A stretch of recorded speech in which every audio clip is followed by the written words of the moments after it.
السلام علیکم ورحمۃ اللہ وبرکاتہ۔ ناظرین، استقبال ہے فکر خبر اسٹوڈیو میں، میں رضوان احمد ندوی ملکی اور عالمی اہم اور خاص خبروں کے ساتھ۔ تو ناظرین، خبروں کی تفصیلات سے قبل ایک نظر ہیڈ لائنز پر۔ غزہ کی ناکہ بندی توڑنے جا رہے گلوبل سموتھ فلوٹیلا نے اسرائیلی پیشکش ٹھکرائی، کہا غزہ ہماری منزل۔ کئی مغربی ممالک نے فلسطینی ریاست کو تسلیم کرنے کا کیا اعلان۔ اسرائیل اور امریکہ کی شدید مخالفت، حماس نے امریکی صدر کو بھیجا خط۔ سماجوادی پارٹی کے سینئر رہنما اعظم خان کو 23 ماہ بعد سیتاپور جیل سے ملے گی رہائی۔ فلسطین کے لیے امدادی رقم اکٹھا کرنے والے 3 نوجوانوں کی گرفتاری، U P A T S نے لگائے سنگین الزامات۔ بہار کے مدھوبنی میں ڈی جے کی آواز کم کرنے کا مطالبہ کرنے والے مسلم نوجوان کی بے دردی سے پٹائی۔ مدھیہ پردیش اور اتر پردیش میں نوراتری کے دوران گوشت، مچھلی اور انڈے کی فروخت پر پابندی کا فرمان جاری۔ تو ناظرین، سب سے پہلے غزہ کی خبروں کی طرف ایک نظر کریں گے۔ نیو یارک میں اقوام متحدہ کی جنرل اسمبلی اجلاس سے قبل منعقدہ اعلیٰ سطحی سربراہی اجلاس میں فرانس سمیت 6 یورپی ممالک نے فلسطینی ریاست کو باضابطہ طور پر تسلیم کر لیا ہے۔ ان میں انڈورا، بیلجیم، لگزمبرگ، مالٹا اور موناکو شامل ہیں۔ فرانس کے صدر ایمینوئل میکرون نے کہا کہ وقت آ گیا ہے کہ ہم 2 ریاستی حل کو بچانے کے لیے اپنی ذمہ داری ادا کریں اور فلسطینی ریاست کو تسلیم کرنے کا اعلان کریں۔ تاہم اسرائیل اور امریکہ نے اس اجلاس کا بائیکاٹ کیا ہے۔ واشنگٹن نے اس اقدام پر تنقید کرتے ہوئے کہا کہ فلسطین کو تسلیم کرنا حماس کو انعام دینے کے مترادف ہے، جبکہ اقوام متحدہ کے سیکریٹری جنرل انتونیو گوتریس نے کہا کہ فلسطینی ریاست کا قیام ایک حق ہے، نہ کہ کوئی انعام، اور اسے خطے میں پائیدار امن کا واحد راستہ بھی قرار دیا۔ وہی حماس کا کہنا ہے کہ فلسطینی ریاست کو تسلیم کرنا مقصد نہیں ہے، بلکہ یہ ایک مرحلہ ہے اور اصل ضرورت عملی اقدامات ہے جو قتل و غارت گری، تباہی اور یہودی بستیوں کے قیام کو روک سکیں۔ وہیں جو اب یہ مغربی ممالک فلسطینی ریاست کو تسلیم کر بھی رہے ہیں، ایک طرح سے یہ عوامی دباؤ کا ہی نتیجہ ہے، جس کی وجہ سے وہ یہ کرنے کو مجبور ہیں، ورنہ اصل حق تو یہ تھا کہ وہ اسرائیل کے خلاف پابندیاں عائد کرتے اور نسل کشی کو روکنے کے لیے کوئی ٹھوس قدم اٹھاتے۔ بات وہی ہے کہ صرف اپنی عوام کے سامنے یہ دکھاوا کرنا ہے کہ وہ تو امن کے خواہش مند ہیں، کہ جو فرانس اور دوسرے ممالک نے جو تجویز پیش کی ہے فلسطینی ریاست کو تسلیم کرنے کے لیے، جو شرائط انہوں نے رکھے ہیں، وہ تمام کا تمام وہی ہیں جو کہ اسرائیل کئی سالوں سے چاہتا ہے، اور اب وہ اسے بیٹھے بٹھائے وہ دینے کے لیے کہہ رہے ہیں۔ وہی بہرحال اس پر الگ بات ہوگی۔ وہی اس بیچ جو ہے حماس کے عسکری ونگ القسام بریگیڈ نے ایک ویڈیو جاری کی ہے، جس میں ان کے قبضے میں موجود ایک اسرائیلی قیدی نے اپنے عوام سے اپیل کی ہے کہ وہ جنگ روکنے اور قیدیوں کی رہائی کے لیے احتجاج جاری رکھیں۔ اس نے کہا کہ ہمارا مقدر طے ہو چکا ہے اور یہ ہمارے آخری دن ہیں۔ ویڈیو میں القسام نے یہ جملہ نمایاں کیا ہے کہ قیدی آلون اوہل جو اب بھی غزہ شہر کے اندر ان کے قبضے میں ہے اور اسے بنجامن نتنیاہو کی ضد کی وجہ سے 700 سے زائد دن ہو چکے ہیں۔ دوسری طرف اٹلی کی عوام سڑکوں پر اتر آئی ہے۔ ہزاروں افراد نے کل جو ہے اسرائیلی جارحیت اور وزیر اعظم جارجیا میلونی کی حکومت کے فلسطینی ریاست کو تسلیم نہ کرنے کے فیصلے کے خلاف مظاہرے کے ملک گیر ہڑتال شروع کی گئی، اور مظاہروں میں جو ہے بندرگاہوں اور شاہراہوں کو بلاک کیا گیا، جس سے پبلک ٹرانسپورٹ بھی بری طرح متاثر ہوا۔ پولیس اور مظاہرین کے درمیان جھڑپیں بھی ہوئی ہیں، جس سے بتایا جا رہا ہے کہ 60 سے زائد پولیس اہلکار زخمی ہوئے ہیں، جبکہ 10 سے زائد افراد کو گرفتار بھی کیا گیا ہے۔ اسی درمیان جو وزیر اعظم میلونی ہے، انہوں نے پرتشدد مظاہروں کو شرمناک قرار دیا اور کہا کہ تشدد اور توڑ پھوڑ غزہ کے لوگوں کی زندگی نہیں بدل سکتی۔ اس بیچ نیو یارک میں جو ہے اقوام متحدہ کی جنرل اسمبلی کے اجلاس میں شرکت کے لیے اکٹھا ہونے والے عرب اور مسلم ممالک کے لیڈران امریکی صدر ڈونلڈ ٹرمپ سے ملاقات کریں گے تاکہ غزہ میں قیام امن کے منصوبے پر جو ہے گفتگو ہو سکے۔ اس میٹنگ میں فلسطین میں استحکام کے لیے بین الاقوامی فورس کے قیام کا منصوبہ بھی زیر غور ہے، جبکہ اس فورس کا جو مقصد ہوگا وہ حماس کو غیر مسلح کر کے فلسطین کے اقتدار سے باہر کرنا اور ریاست فلسطین کے قیام کی راہ ہموار کرنا، یہ بتایا جا رہا ہے۔ مغربی ممالک کا موقف ہے کہ آزاد فلسطین میں حماس کا کوئی رول نہیں ہو سکتا۔ فلسطینی اتھارٹی نے بھی، یعنی کہ جو محمود عباس ہے فلسطینی صدر، انہوں نے کہا ہے کہ حماس غیر مسلح ہو جائے، اور انہوں نے ان سے مطالبہ کیا ہے کہ وہ ہتھیار فلسطین اتھارٹی کے حوالے کر دیں، لیکن حماس کا یہی کہنا ہے کہ جب تک فلسطینی ریاست قائم نہیں ہو جاتی وہ ہتھیار نہیں ڈالیں گے۔ وہیں ایک خبر یہ بھی سامنے آ رہی ہے کہ حماس نے ایک بڑی پیش رفت کے طور پر امریکی صدر کو ایک خط بھیجا ہے جس میں 60 روزہ جنگ بندی کے بدلے نصف یرغمالیوں کی رہائی کی پیشکش کی گئی ہے، اور اسرائیلی اخبار نے بھی جو ہے اس کی تصدیق کی ہے۔ تاہم یہ بھی بتایا گیا ہے کہ حماس نے ابھی تک جو ہے اس خط پر باضابطہ دستخط نہیں کیے ہیں، لیکن آئندہ دنوں میں ایسا کیے جانے کا جو ہے وہ امکان ہے۔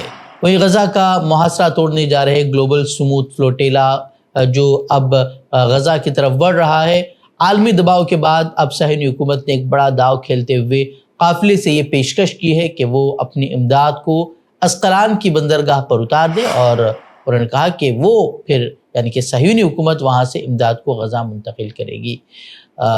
تاہم جو قافلے کے منتظمین ہیں انہوں نے اسے مسترد کر دیا ہے۔ ان کا کہنا ہے کہ وہ براہ راست غزہ پہنچنا چاہتے ہیں کیونکہ اسقلان پر امداد کو اتارنا اسرائیلی ناکہ بندی کو قبول کرنے کے مترادف ہوگا، جس کے بعد اسرائیل نے اس قافلے کو اب دھمکیاں دینی شروع کر دی ہے اور کہا ہے کہ جنگی زون میں داخل ہونے پر وہ پوری طرح مداخلت کرے گا۔ بتا دیں کہ کئی ممالک نے فلوٹیلا کے قافلے کو کسی بھی طرح کا نقصان پہنچانے پر شدید نتائج سے اسرائیل کو جو وہ خبردار کیا ہے۔ تو یہ تھی غزہ کے تعلق سے کچھ خبریں۔ اب ملکی خبروں کی طرف بڑھتے ہیں۔ سماجوادی پارٹی کے سینئر رہنما اور اتر پردیش حکومت کے سابق کابینی وزیر اعظم خان کی تقریباً 23 ماہ بعد سیتاپور جیل سے رہائی ہونے جا رہی ہے۔ عدالت سے ضمانت ملنے کے بعد پیر کو جیل انتظامیہ کو رہائی کے کاغذات موصول ہوئے، جس کے بعد ان کی رہائی کی تیاریاں تیز ہو گئی ہیں۔ اعظم خان گزشتہ 2 برسوں سے زیادہ عرصے سے مختلف مقدمات میں جیل میں قید تھے۔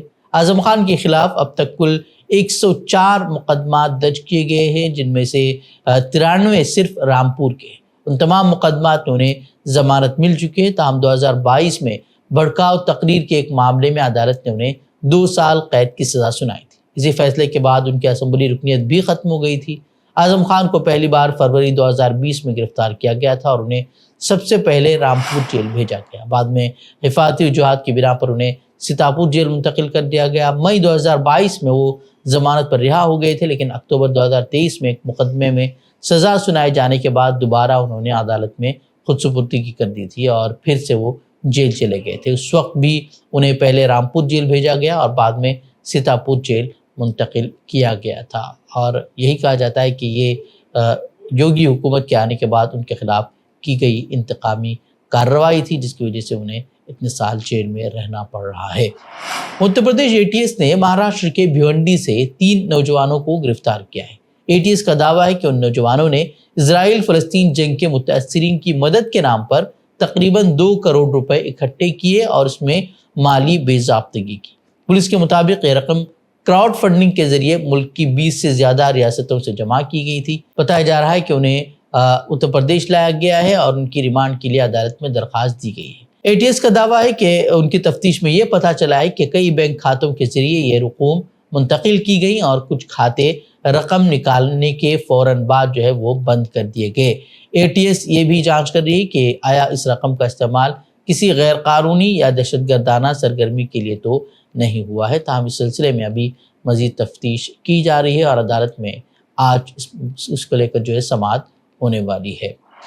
شہری ترمیمی ایکٹ کے خلاف احتجاج کی قیادت کرنے والے مسلم نوجوان جنہیں دہلی پولیس نے دہلی فساد کے وسیع تر سازش کیس میں ماخوذ کر کے سلاخوں کے پیچھے ڈال دیا ہے، ان کی ضمانت عرضی پر سپریم کورٹ میں بالآخر کل سماعت ہوئی اور عدالت نے دہلی پولیس سے جواب طلب کرتے ہوئے اسے نوٹس بھی جاری کر دیا ہے۔ اروند کمار اور جسٹس NV انجاڈیا کی بینچ اس معاملے کی اگلی سماعت 7 اکتوبر کو کرے گی اور دہلی پولیس کو اس سے قبل اپنا موقف پیش کرنا ہوگا۔ عمر خالد، شرجیل امام، گلفشا فاطمہ، میرا حیدر، شفاء الرحمان کی ضمانت کی پیٹیشن پر سماعت کے دوران عرضی گزاروں کے وکلاء نے تیز رفتار سماعت کی ضرورت پر زور دیا اور نشاندہی کی کہ ملزمین جرم ثابت ہوئے بغیر ہی 5 سال سے پابند سلاسل ہیں۔ واضح ہے کہ عرضی گزار وسیع تر سازش کیس کے ان 9 ملزمین میں شامل ہیں جن کی ضمانت کی عرضی ہائی کورٹ نے 2 ستمبر کو یہ کہتے ہوئے خارج کر دی تھی کہ بادی النظر میں فساد کی سازش میں ملزمین کا اہم رول ہے۔ ہائی کورٹ نے دہلی پولیس کی اس دلیل کو تسلیم کرتے ہوئے کہا تھا کہ فساد معمول کا حصہ نہیں تھے بلکہ پہلے سے طے شدہ اور سوچی سمجھی سازش کا نتیجہ تھے۔ ویسے سبھی جانتے ہیں کہ دہلی فسادات سے قبل کس طرح کے بیانات بی جے پی رہنماؤں نے دیے، اور 5 سال گزر جانے کے باوجود اب تک جو ہے ان کے خلاف کوئی FIR درج نہیں ہوئی، بلکہ انہیں بڑے بڑے عہدے ملے ہوئے ہیں اور وہ کھلے عام جو ہے وہ گھوم رہے ہیں، جبکہ مسلم نوجوان جنہوں نے CAA کے کالے قانون کے خلاف اپنی آواز بلند کی، آج وہ سلاخوں کے پیچھے ہیں۔ بہار کے مدھوبنی ضلع میں نماز کے وقت میں ایک مذہبی جلوس کے دوران DJ کی اونچی آواز کم کرنے کی درخواست پر ایک مسلم نوجوان کے ساتھ شدید مار پیٹ کی گئی۔ ابراہیم نامی اس نوجوان نے جلوس میں شامل لوگوں سے شائستگی سے درخواست کی کہ وہ یا تو آگے بڑھیں یا پھر یعنی کہ مسجد کے سامنے سے وہ آگے بڑھیں یا پھر DJ کی آواز کو کم کریں تاکہ نماز میں جو ہے وہ خلل نہ پڑے۔ الزام ہے کہ پھر جلوس میں شامل کچھ ہندوتو کارکنان نے اس کی نماز کی ٹوپی چھین لی اور پھر اسے پھینک دیا اور اس کے سر پر زور سے مار دیا، جس سے ابراہیم شدید زخمی ہو کر زمین پر گر گیا اور پھر اسے جو ہے اسپتال منتقل کیا گیا ہے۔ اہل خانہ نے پولیس میں شکایت درج کرائی ہے اور قصورواروں کے خلاف سخت کارروائی کا مطالبہ کیا ہے، تاہم رپورٹ لکھے جانے تک جو ہے پولیس کی جانب سے کوئی سرکاری بیان جاری نہیں کیا گیا ہے۔ اس حملے سے مقامی مسلمانوں میں غم و غصہ بھی پھیل گیا ہے۔ کولکتہ اور اطراف میں پیر اور منگل کی درمیانی رات ہوئی شدید بارش سے گھٹنوں تک پانی بھر گیا ہے۔ ٹرین اور میٹرو خدمات متاثر ہوئی، جبکہ ایئرپورٹ پر بھی پانی جمع ہونے سے پروازیں تاخیر کا شکار ہوئی۔ کرنٹ لگنے سے 5 افراد ہلاک ہو گئے، جبکہ کئی اسکولوں میں آج چھٹی کا اعلان کیا گیا ہے۔ محکمہ موسمیات نے بدھ تک جنوبی بنگال کے کئی اضلاع میں مزید بارش کی پیشن گوئی بھی کی ہے۔ مدھیہ پردیش کے بھوپال میں انتظامیہ نے نوراتری تہوار کے موقع پر 22 ستمبر سے 2 اکتوبر تک گوشت، مچھلی اور انڈے کی فروخت پر پابندی لگا دی ہے۔ انتظامیہ کا کہنا ہے کہ یہ فیصلہ عقیدت مندوں کے مذہبی جذبات کے احترام میں لیا گیا ہے۔ اسی طرح UP کے ہاپوڑ میں بھی پولیس نے تمام گوشت کی دکانوں اور نان ویجیٹیرین ہوٹلوں کو بند رکھنے کا حکم جاری کیا ہے۔ پولیس کا کہنا ہے کہ یہ روایت کئی برسوں سے جاری ہے اور خلاف ورزی کرنے والوں کے خلاف کارروائی کی جائے گی۔ دوسری جانب ہریانہ کے گروگرام میں بھی VHP نے بھی ضلع انتظامیہ کو میمورنڈم دے کر مطالبہ کیا ہے کہ نوراتری کے دوران تمام گوشت اور مچھلی کی دکانیں بند رکھی جائیں اور صفائی و فوڈ سیفٹی قوانین پر سختی سے عمل کیا جائے۔ تو ناظرین خبروں میں اس خبروں کے خلاف ہمارے ویب سائٹ www.fikrokhabar.com پر رجوع کر سکتے ہیں۔ ویڈیوز کے لیے ہمارے YouTube چینل کو سبسکرائب کریں۔ تو ناظرین اجازت دیں، السلام علیکم ورحمۃ اللہ وبرکاتہ۔